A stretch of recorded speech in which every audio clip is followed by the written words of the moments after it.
As the Moscow mood has gained more and more traction on other topics, I've noticed that periodically some internet rando will jump into a comment thread with your friendly reminder that FV is deadly heresy. What an event like this would do is demonstrate that if I'm guilty of deadly heresy, then so is the Westminster Confession. This would no doubt come as something of a surprise to the people who had assembled there, in that they were expecting a somewhat different result.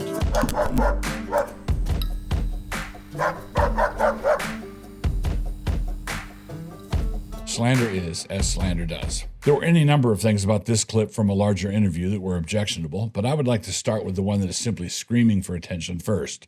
They were talking about the Moscow mood, and incidentally, if this keeps up, we are going to have to do more for Kevin DeYoung than merely thank him for his naming abilities and simply start paying Kevin royalties. Okay, back on track. The whole subject they are discussing in the clip is the Moscow mood. And in that context, Lig says this, quote, mocking and slander are not a Christian way of dealing with anything, close quote. And then in the very next breath he says, quote, no reason to think they are even Christians, close quote. Now just think about that for a minute. You may, if you are given to hyperbole, want to think about this for a doggone minute.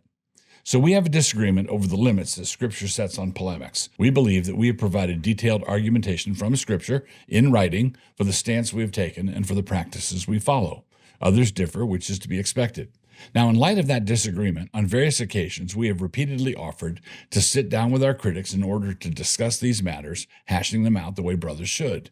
With really rare exceptions, we have been consistently refused. Now, what would be said about us in this context over such a disagreement if we questioned the salvation of our critics? What would it be called if I said that there is no reason to think that Duncan is even a Christian?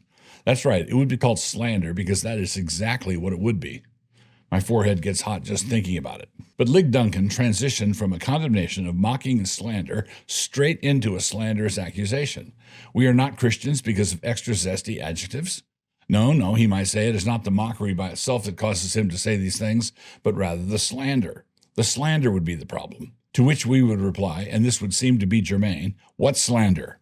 Who am I supposed to have slandered? If slander is to be defined as speech that is simply disagreeable to the recipient, then Jesus slandered the Pharisees, Amos slandered the cows of Bashan, Isaiah slandered the daughters of Zion who were strutting their stuff at the mall, Paul slandered the Judaizers, David slandered Goliath, and John slandered Diotrephes. But that is not what slander is. To slander someone is to make false and damaging assertions about someone. I italicize that word false there to make it more visible to our critics. And it has to be false according to the standards of someone who understands how human language works. Jesus did not slander the Pharisees because they did not literally strain out gnats and actually swallow camels. And neither did he slander Herod when he called him a fox, a saying that Lig mistakenly put in the mouth of John the Baptist. When asked about one of the defenses for our polemical behavior that we make, i.e. that we are following a biblical pattern, his reply was a simple denial. Quote, Jesus was neither a mocker or slanderer. Now, it is quite true that he was not a slanderer, because it was strictly speaking true that his adversaries were of their father the devil. When he went on to say that all of them had graduated from Bag of Snakes Seminary, that was also true. He wasn't making any false claims at all. But as is most apparent, he did mock them mercilessly. They would cross the sea to make a convert, and when they succeeded, they would make him twice as much a son of hell as themselves. His followers were not to take the pearls of truth and throw them down in front of the hogs. When it comes time to give alms, perhaps that is not the time to signal the trumpeter in your entourage so that he might tarantara your generosity. Then there's the matter of throwing elbows in the scramble for the chief seats in the synagogue. He also pointed out how they would make their phylacteries broad enough that the sunlight might glint off of them. It was important for the man on the street to see how holy they were being. So sure, Jesus would never slander. He would never make a false accusation. But would he ever say anything that the enemies of truth would want to say was slander? And it was undeniable that he was a master of devastating mockery. Alone in a room? Lig also accuses us of LARPing, playing the tough guy role online, and I suppose he's thinking about flamethrowers. And then he says, interestingly, put him in a room and you'd have him in a fetal position in 3 seconds. Now, if that was an offer, I'm prepared to say deal, but I don't think it was an offer actually, come to think of it. Let me tell you a little story from a few years ago. Back during the time of the FE controversy, there was all sorts of churn and commotion going on in the Reformed world. During that time that was so fraught with, fraughtness, I was traveling to the South for some other ministry venture, and as a result, I was going to be in Jackson, where Lig was. We contacted him beforehand and offered to meet with him privately in order to talk through some of the issues. There would be no microphones, no cameras, no publicity. Just a face-to-face meeting. We made the offer, and it should be obvious that we were not the ones who declined. So we never got the chance to put Lig's fetal position thesis to the test.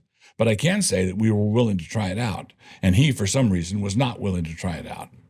Just to wrap this issue up, we are prepared to make something like this happen. Just name the room. Indiscriminate grenades. Lig also said that we are fond of lobbing grenades indiscriminately in every direction. So let me say something about that, if I might. It only seems that way. When Gideon attacked the Midianites with his 300 by night, he did so according to a very specific plan, one assigned to him by God. There was nothing indiscriminate about it. The whole thing was thought through and calculated to achieve a certain effect, and it was an effect that was in fact achieved. But the Midianites did not feel like everything was going according to plan, because the plan had been to sow chaos and panic in their minds. To them, everything seemed indiscriminate. Everything seemed like chaos. The point here is that surgical strikes from one side can seem like indiscriminate grenades to careless observers. I earlier mentioned our biblical defenses of the satiric bite, and this is one of the central criteria. The targets of such satire need to be biblically legitimate targets, and indiscriminately blasting people in every direction is strictly forbidden. So we do not engage in polemical carpet bombing. We are not practitioners of Agent Orange satire. However much we are provoked to respond in that way by video clips such as this one, we manfully resist. A misdirected Jesus juke. Lig quotes a professor friend who says that a very common question he gets from seminarians is, how do I love a world that hates me? He argues that this is the central challenge, and he rejects what he assumes to be our stance, which is that of trying to make them hate us more. And in this, he reveals the central rhetorical mistake of the soft evangelical world, the thing that makes them so easily manipulable. This is what places such a big steering wheel right between the old evangelical shoulder blades. Of course, the goal is not to make them hate us more, but it is crucial to not care whether or not they hate us more. When this happens, it is at that point that they no longer have any purchase in our deliberations. So long as we care, the way Big Eva cares, about the possibility of disdain from the world will always make sure to have a supply of that disdain readily available. They will summon it up on demand, and evangelicals then scramble to maintain their winsome cool vibe, not realizing how seriously off-putting that has become. It was always off-putting to discerning viewers, but the problem is now a glaring one. It is now at GAC levels. So what we are doing is not giving lost souls the raspberry. What we are doing is winning the grudging respect of our adversaries, and we are doing this by means of not caring whether or not we have their respect. Nebuchadnezzar was furious with the three sons of Israel for a time, but after a few things transpired, he came around to a different frame of mind. Let's follow the story out. We have multiple examples of this kind of thing. The most recent was the respect that pastors now have, provided they didn't go along with the COVID flop sweats. How do you love a world that hates you? Well, for starters, you don't panic right alongside them. Big Eva. Lig's questioner spoke to him as though he were one of the patriarchs of Big Eva and one of the bigwigs, and asked him for the straight skinny on that whole topic. The response Lig provided was that much of the discourse concerning Big Eva was complete nonsense. One of his reasons was that a number of the critics of Big Eva, folks that hate the Gospel Coalition, for example, represent organizations that have, quote, more money, more reach, etc. This was said as though the problem with Big Eva was that it was big. But nobody minded Big Eva being big. That's why they got big. Because evangelicals like the gospel, and they like coalitions, and they like banding together to engage with the culture. They celebrated that part of it. The problem was that Jeshurun waxed fat and kicked. The problem was that once Big Eva got big, they went soft and began drifting left. They started cozying up to the whole idea of woke. For just one example, Lig and Duncan wrote the foreword for Eric Mason's Woke Church, a bit of writing that did not, let us speak frankly, age well. And when I say that it did not age well, it also has to be said that his foreword was pretty bad in the moment of publication, which was pointed out at the time. So this is what is meant by Big Eva. It does not refer to the biggest evangelical organization out there. It refers to the biggest organization of evangelical cool kids. The size and budget of the organization does not matter, not even a little bit. Focus on the Family was always way bigger than the Gospel Coalition, but Focus was never cool and could not under any circumstances ever become cool. Ken Ham's Answers in Genesis is really big. Millions have gone through the Ark Encounter. Is Ken Ham one of the accepted cool kids? Don't make me snort. So Big Eva refers to the soft left of conservative evangelicalism. This is the side of evangelicalism that can be steered by articles in The Atlantic, by opinion pieces in the Washington Post, and by the sneers of never-Trumpers. The leaders of Big Eva have to be conservative enough to have some purchase on the rank-and-file evangelicals out there, and liberal enough to care what the progressives think. So Big Eva is the clutch that the world uses whenever it wants to drive the evangelical car. The general discrediting of Big Eva means that they will have to find a new clutch. And for some reason, Lig points to Daniel, a high-ranking official in the Babylonian government, as though we would have difficulty with that. So here I am on that very subject. Quote, the protagonists of this book, Daniel and his three friends, are constantly having to navigate and balance various loyalties in tension. They are captives of war with loyalty to their homeland. They are adopted by Babylon and have loyalties and duties there. And they are servants of the Most High God, which is the fundamental loyalty that must never bend. Because that loyalty won't bend, the three young men won't bow before the statue of the king. Because that loyalty won't bend, they won't eat the appointed food. Because that loyalty won't bend, Daniel will not stop praying to God in his old age, doing so in the same way he has for decades. Notice that their fierce loyalty to Jehovah does not require defiance across the board, nor does submission to the king require cravenness across the board. Daniel was willing to go to the wall in his refusal to eat a Babylonian hot dog, but he did not refuse being made the chancellor of the University of Babylon. Daniel 2:48. A university that had a witchcraft department. And you may not look down on him. He was one of the three most godly men who ever lived. Ezekiel 14:14.